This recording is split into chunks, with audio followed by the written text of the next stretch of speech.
नमस्कार दर्शक बंधु आपण को आम चैनल को स्वागत। आज कार्यक्रमटी समस्त धनु राशि व्यक्ति विशेषों बहुत अधिक गुरुत्वपूर्ण रही कारण यही वीडियो रे आपणकर संपूर्ण फेब्रुआरी मासटी केमिति रहिबो कौन परिवर्तन आसिबो आपणक जीवन रे ता सहित ग्रह मानकर जो गोचर बा परिवर्तन हेबाकु जाउछि ताहा आपणक राशि पई केमिति रहिबो केउ क्षेत्र गुड़िकर आपण को अधिक परिवर्तन देखा मिलिबो एही वीडियो रे विस्तृत भाव में आलोचना करिबा। आपणकर राशि धनु हेले मध्य आपणकर नक्षत्र अनुजाई आपणक उपरे शुभ प्रभाव पड़िबो ना अशुभ प्रभाव पड़िबो एवं अशुभत्व को दूर करिबा पई कोन रहिछि प्रतिकार एवं शुभाशुभ फल को आपण केमिति द्विगुणित करि परिबे एही वीडियो रे विस्तृत भाव में आलोचना करिबा। सेथिपाई आपण आपणकर व्यस्त बहुल समय मध्यरु मात्र 10 मिनिट समय आपण निज पाई दियंतु एवं जानंतु आपणकर आगामी दिन गुड़िक किपरि रहिबो।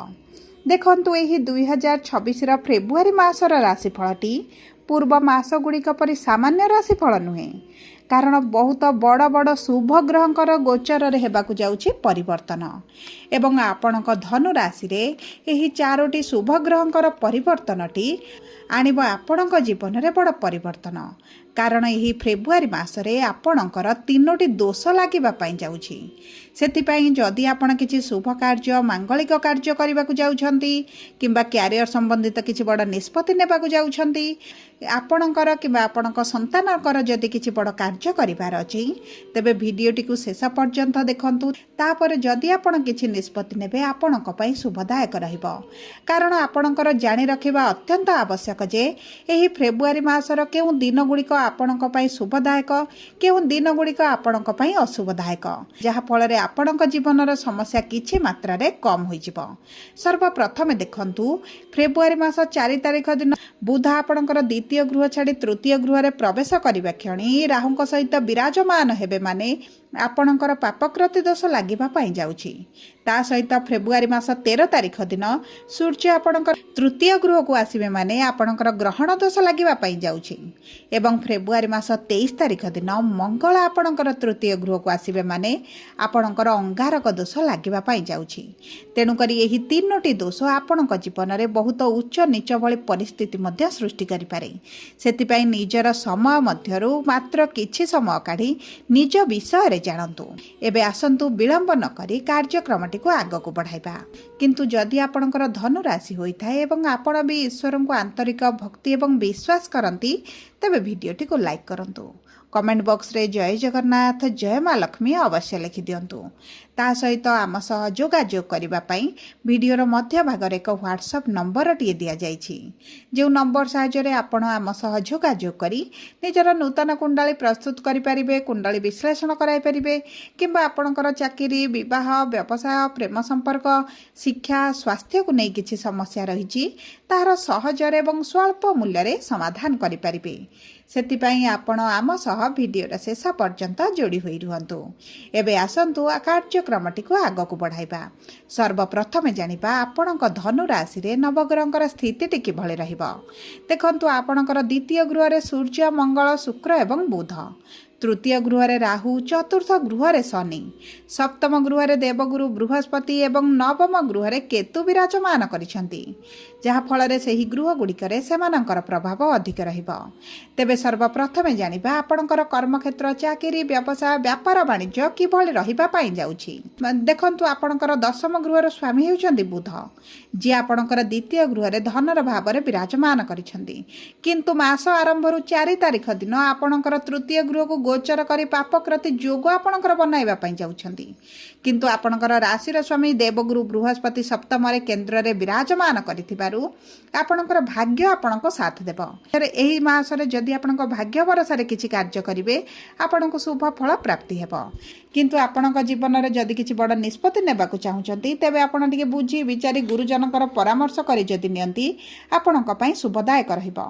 ता सहित देखंतु जदि आपणकर किछि नूतन व्यवसाय आरंभ करिवार थिला तेबे आपण 13 तारिख पूर्वरु करिले आपणको पई भल रहिबो कारण सूर्य आपणकर तृतीय गृह को गोचर करिवे एवं सूर्य होउचंती आपणकर भाग्यर अधिपति तेणुकरी ग्रहण दोष सृष्टि करने पूर्व जदि आपणकर किसी नूतन व्यवसाय आरंभ करती व्यवसाय को विस्तार करती किंबा आपणकर व्यवसाय संबंधित किसी बड़ निष्पत्ति नियंती आपणक शुभदायक रहिबो। ता सहित देखंतु जदि आपणकर चाकरी रे किसी परिवर्तन चाहूथिले चाकरी छाड़ी व्यवसाय करबा पई चाहूथिले किंबा चाकरी रे परिवर्तन करबा पई चाहूथिले अधिक सैलरी युक्त जॉब रे जॉइन करबा पई चाहूथिले तेबे आपणक पई अति उत्तम समय रहिबो। एवं देखंतु जदि आपणकर सरकारी स्तर रे किसी कार्य फसिकी रहिची तेबे आपणकर एही मास मध्ये बाहर जिबार बहुत अधिक संभावनाटी रहिची। आपणकर कर्मक्षेत्र में जो शत्रुगुड़िक वृद्धि रही है आपण शत्रु मानक चिन्हट करेंगे से दूरता बनवा आरंभ करेंगे।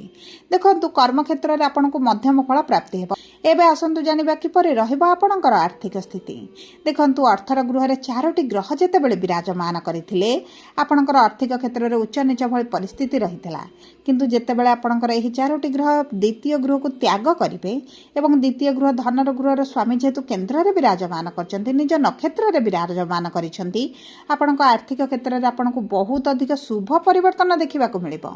आपणकर अर्थ को नहीं जो समस्या रही आपन लोन चाहूँगी आपन किसी इन्वेस्टमेंट चाहूँगी से सब क्षेत्र में आपन को शुभ फल प्राप्ति हो कि आपन जदि यही समय मध्य विशेष भाव में 13 तारीख पर अर्थ को कौन से जगह विनियोग करती आपन को एतटा शुभ फल प्राप्ति हेब नहीं।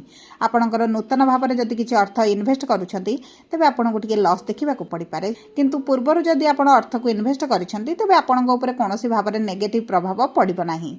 तेणुक चेष्टा करूँ 13 तारीख पर कौन अर्थ संबंधित बड़ निष्पत्ति न नेबाई नचेत आपणकर अर्थ हानि होबार संभावना देखा जाउछि।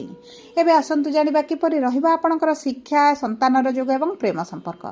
देखंतु शिक्षार गृहर स्वामी हेउछन्ति मंगल जी आपणकर द्वितीय गृह रे विराजमान करिसेंति तृतीय गृह को 23 तारीख दिन गोचर करिवे जो कारणरू आपणकर 23 तारीख पर शुभ फल प्राप्ति हेब नाही। जदि आपणकर शिक्षा संबंधित किसी बड़ निष्पत्ति नियंती तेबे आपण 23 तारीख पूर्व नियंतु आपणक पई शुभदायक रहिबो। जदि किसी एग्जाम अछि इंटरव्यू अछि एंट्रांस अछि तेबे आपणक पई शुभदायक रहिबो। एवं ता सहित जदि आपण उच्च शिक्षा करिबा पई चाहुचंती तेबे आपण जे कोनोसी निष्पत्ति नेले आपणक पई शुभदायक रहिबो। एबे आसंतु जानिबा किपरि रहिबा आपणकर प्रेम संपर्क। देखंतु प्रेम संपर्क को विवाह रे परिणत करिबा पई आपणक पई बहुत भलो समयटी रहिछि। आपणक प्रेम संपर्क रे कोनोसी भी समस्या आपण देखिबे नाही। जदि भी पूर्व आपणकर किसी समस्या चली ताहा दूर हो आपणक संपर्क में निकटतरता बढ़ी पारे। ता सहित जदि आपणकर द्वितीय विवाह करने चाहूले किंतु आपणक द्वितीय विवाह आपण किछिटा अर्चना बाधा विघ्न देखिपारती किंतु जदि आमे देखिबा आपणकर विवाहर जोग को तेबे विवाहर जोग आपणकर बहुत भल रही। आपणक मनपसंदर प्रस्ताव मिल पारे मनपसंदर जगार बह हो पारे किंबा आपणक उच्च स्तर लोकों सहित आपणकर बह हेब। तेणुक बह आपणकर समस्या ना किंबा आपणक वैवाहिक संपर्क में आपण समस्या देखिबे नाही कारण गुरु जेतेबेले आपणक विवाहर गृह विराजमान होइछंती आपणकर साथींकर क्यारियर रे बड़ शुभ परिवर्तन आसीबो। जदि आपणकर साथी किछि बड़ निष्पत्ति नियंती सेतेरे तांको शुभ फल प्राप्ति हेबो। उभंक मध्यरे जदि बुझाबणाटी विचारधाराटी मिसु नथिला तेबे एही समय मध्यरे आपणक मध्यरे सेही सब मनमालिन मतभेद गुड़िक दूर होइजिबो।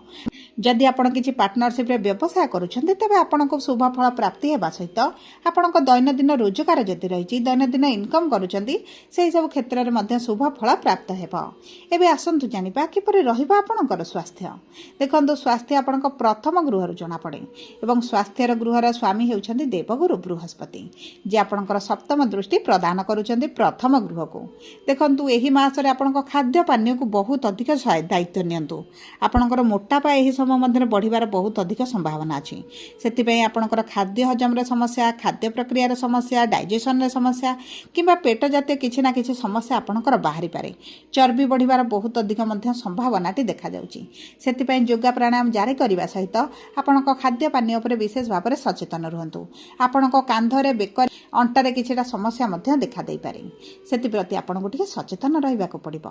सबु परे आपणकर अशुभत्व को दूर करिबा पई शुभाशुभ फल को वृद्धि करिबा पई जदि आपणकर मूला धनु होइथाय 19/9 नक्षत्राधिपति केतु होइथिबारु आपण प्रभु गणेशंकर पूजार्चना करिबा सहित माता दुर्गांकर मध्य पूजार्चना करंतु।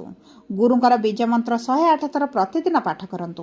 हलदी रंगर रुमालटे आपणको पाखरे रखंतु नचेत हाथ रे किछि हलदी नाली रंगर फीताटे मध्य आपण लगांतु आपणको पई शुभदायक रहिबो।